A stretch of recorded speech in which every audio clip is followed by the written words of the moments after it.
Seven, six, five, four, three, two, one. You'll never have the sacred stone.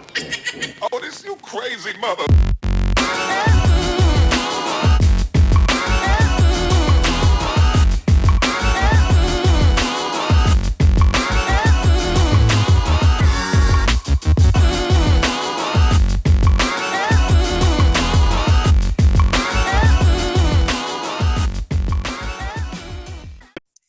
Hey guys, and welcome to another episode of Easy Does It. And in this show, what we do is we talk about staple flavors and why they should be in your flavor stash.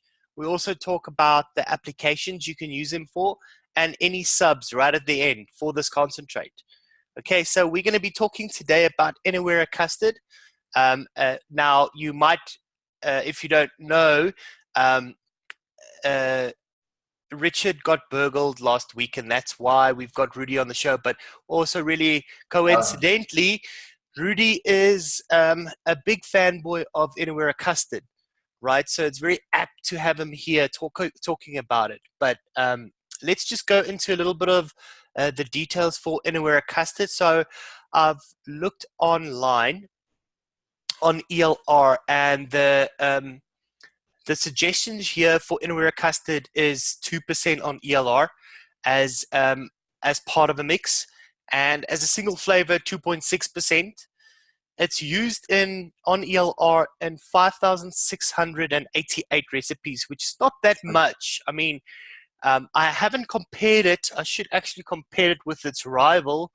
As I understand, its rival is vanilla custard. Capella, yeah. Yeah, Capella. That would be V1.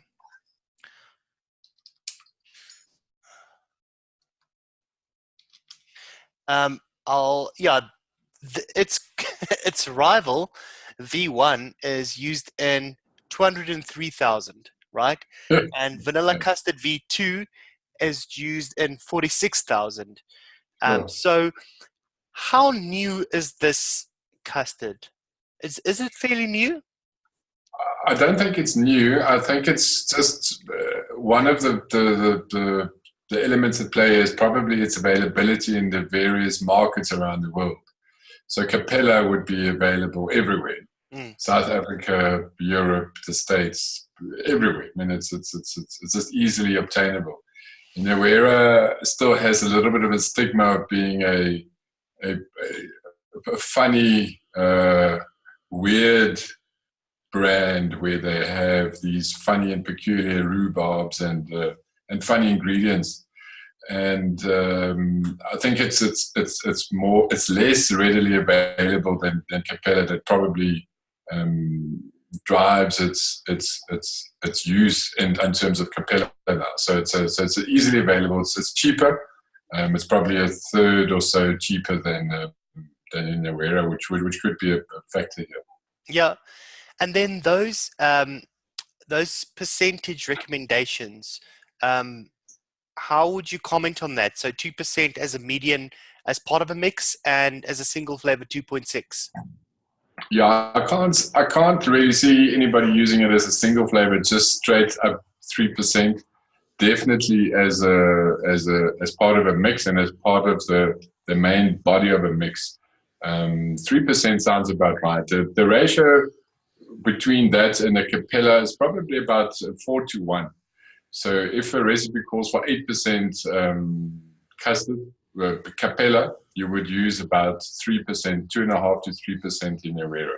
So then you want a sub, right? So then you use. Yes. What did you say? 4-1.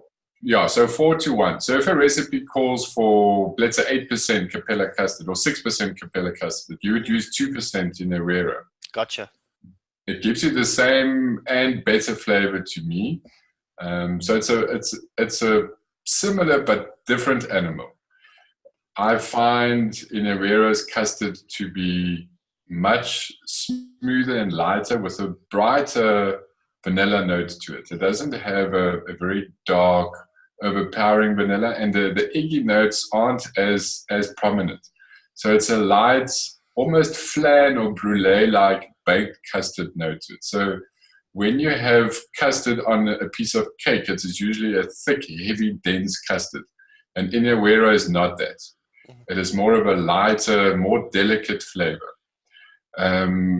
So like a creme brulee, when you bake it in the oven, or a flan, it's lighter, delicate, slight vanilla notes, creamier to me. The beauty of Inawera custard, for those who have not discovered it, is the steep time. Capella custard, typically 2 weeks for an average recipe. You can get away with about 7 to 10 days, but ideally you're looking at least 2 weeks. Inawera custard, through all the recipes that I've used it, 3 days is vaporable, 5 days it's premium. After 7 days, there's not much more development that happens. It doesn't get any better after 7 days.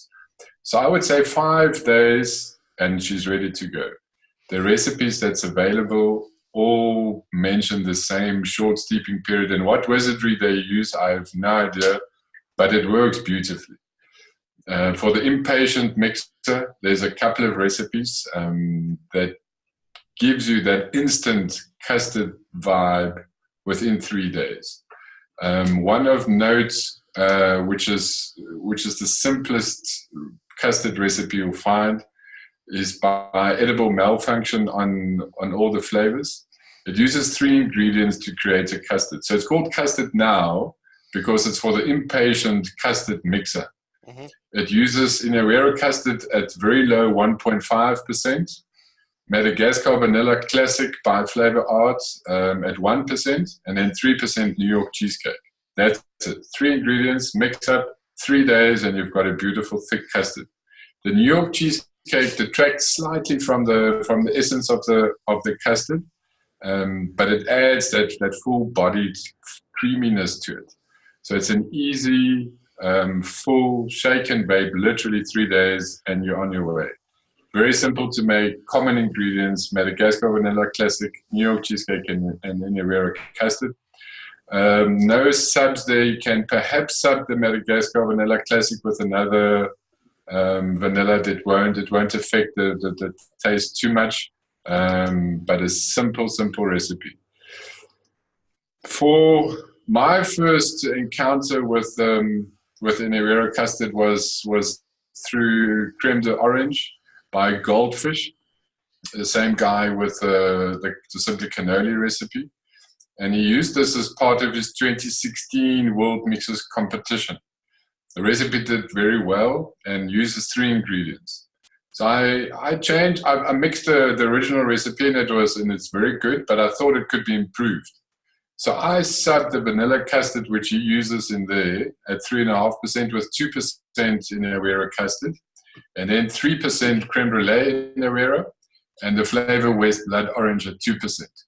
This, for me, is within my top 3 recipes of all time, only rivaled by Cardinal, by Fear. This would be number 2. I make this, that's it. I make this probably, I make about 400-500 mils at a time now. This will last, I don't know, a week or 2 and then it's done. I mean, so this is literally an all-day vape. The essence of the vanilla custard and the creme brulee combined here with just that little magical touch from the blood orange. I mean, it's just so the blood orange is not sweet, it's not orangey.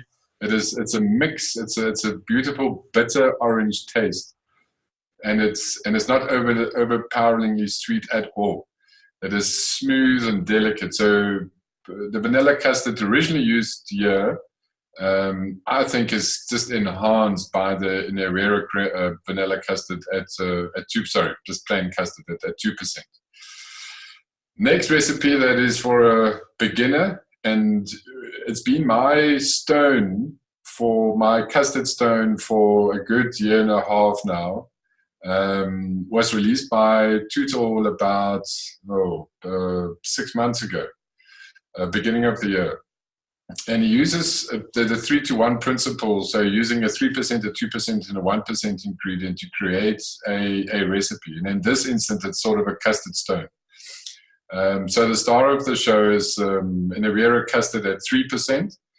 And then that is then enhanced by its sister, the Creme Brulee, the Inawera Creme Brulee, which has a slight different dimension to it because it's got the caramelized sugar element that sits on top of a natural creme brulee, but it's got an additional egginess and a full bodiness to it, which then boosts the custard. And then those two are brought together by the Inawera Sisha Vanilla at 1%. Mix those together 5 days maximum, and you sort it. I mean, this is a stunner. And to this, you can add anything. You can add a bit of strawberry. You can add kiwi. You can add blueberry. What recipe is that? Sorry, Rudi. It's called 3-to-1 Creme Brulee by Tutor. Ah, okay. 3-to-1 Creme Brulee. And then he actually enhanced this, and I prefer the enhanced version. So he just added 2 slight improvements to that. Well, I wouldn't say improvements. Pimp ups almost. So there's a new ingredient was released by Inawera again about 2 months ago called coconut cookies. Inawera coconut cookies. Now it doesn't taste of coconut or of cookies, but combined it does this magical thing to the creme brulee. It picks it up and it gives it a fuller body, without imparting a coconut nor a cookie flavor. And it's the most peculiar thing. It makes it absolutely delicious, but the secret here is our friend Inawera waffle, which is no longer available, at 0.25%. And those 5 ingredients is just, I mean, it's stunning. And the last one I just want to mention in preparation for the show, and also by complete coincidence, was my take on the 3-to-1 stone, and I added the new Inawera cheesecake. So Inawera's never really had a cheesecake, and they released Yes We Cheesecake a couple of months ago. We only got it in South Africa about 3 weeks ago. BLCK launched it. And I mixed it up immediately into the 3-to-1 brulee base. So I did 3% Yes We Cheesecake to the base of that where the yellow is Inawera Custard. And all it does again is just give that additional thickness to it. So you're taking a light, creamy custard, and you enhance it by the Inawera Yes We Cheesecake. So that Yes We Cheesecake is almost a Philadelphia cheese vibe. So it's nice and creamy. It doesn't have a sour note to it at all that other cream cheeses or types of cheesecakes has. It's more of a European style cheesecake. And the base of it, the body of it is a Philadelphia cheese. So it's smooth, creamy, nothing sour, no off notes at all, and a very delicate biscuit base that's almost not even noticeable, but it's there, but just slightly so. And combined with a 3-to-1 brulee base, it's just stunning. So I read your notes. I mean, we're not really going to go into it that much, but no. You're rating Yes We Cheesecake quite up there, right? In the cheesecake world. I mean, will it rival something like New York cheesecake? For me, I'm not a fan of New York cheesecake at all because it has a slight soury, gritty texture, where this one doesn't. And I really believe that this is the best cheesecake around at the moment. In terms of, and we'll see, and I'm sure the recipes will flourish over the next couple of months when people discover this. Yeah. But let's chat about let's chat about that in another portion. But for now, so just on Inawera Custard, its main advantages over Capella for me is one, the steep time. So it's literally a third of the steep time. So 5 days, and I've tried seeing if I can enhance it even further, and you can't. So after 7 days, it's reached its prime. It cannot get any better. Unless there are other ingredients with it that needs time to mature, like a tobacco or something. But as a plain vanilla custard vape, 7 days, 5 days, it's there, it's ready. 7 days, it's reached its absolute prime, and it doesn't enhance after that. Second would be its percentage. So 2/3. I mean, I said 1 to 4. So let's say half. So if a recipe calls for 5% Capella V1 custard, you can comfortably do 2% and get the same and a slight enhanced vibe to it.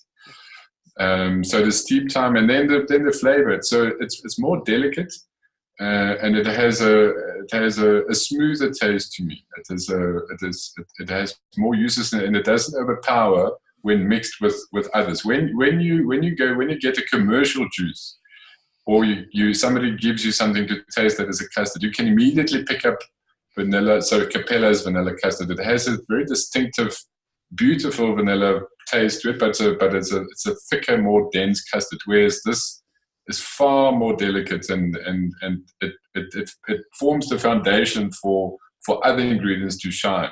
So if you add just a little fruit to it, another bakery, another tobacco, it enhances it. It doesn't overpower it.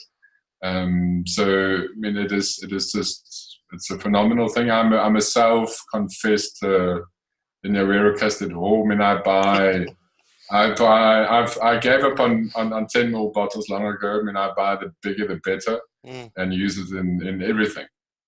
It's stunning. So then, I mean, that's the main reason. The main two reasons why you should have this is because you can get a custard ready in less than half the time you would normally wait for Capella V1, and also the amounts you will be using is far less. You know what I mean? So you can use it quite sparingly, which I think pretty much is what Richard would also be talking about when he, if he was on the show. That's why he wanted to discuss this one.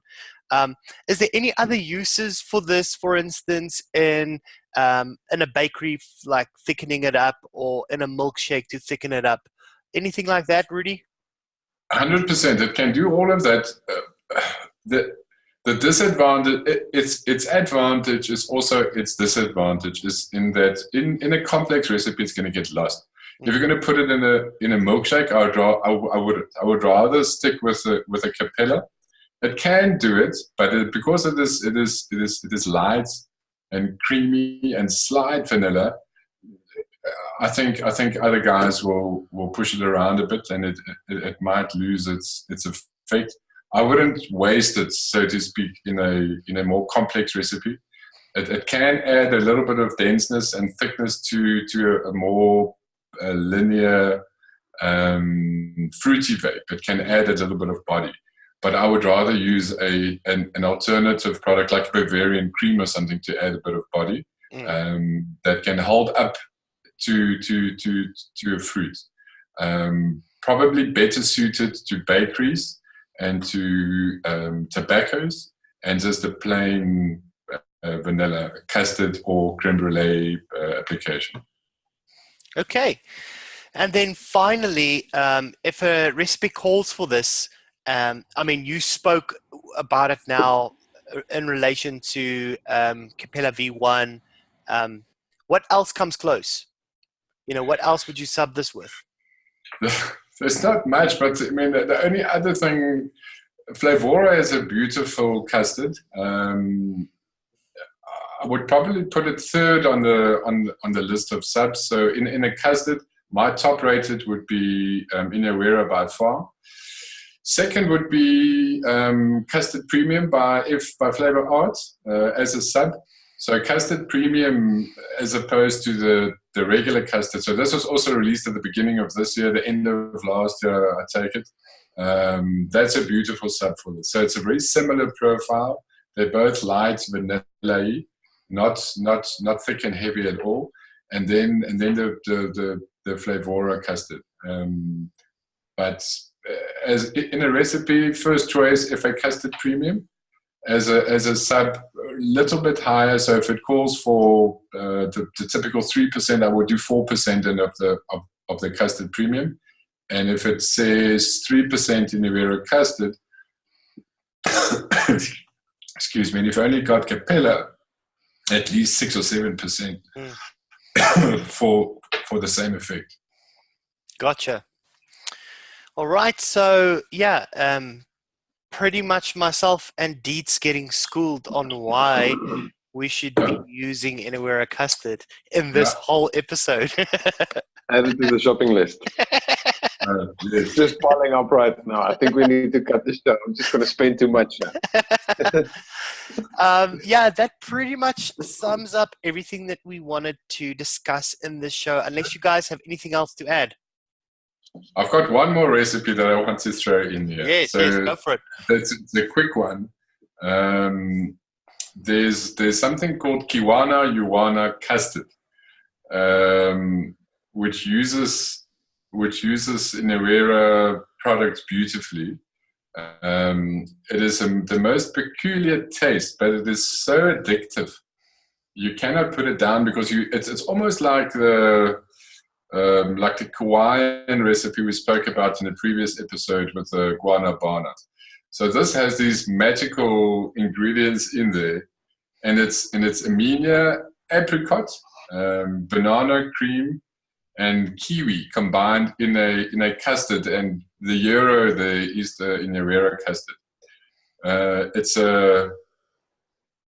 a very alluring, intriguing recipe. And it's very different to any custard vape you've ever had.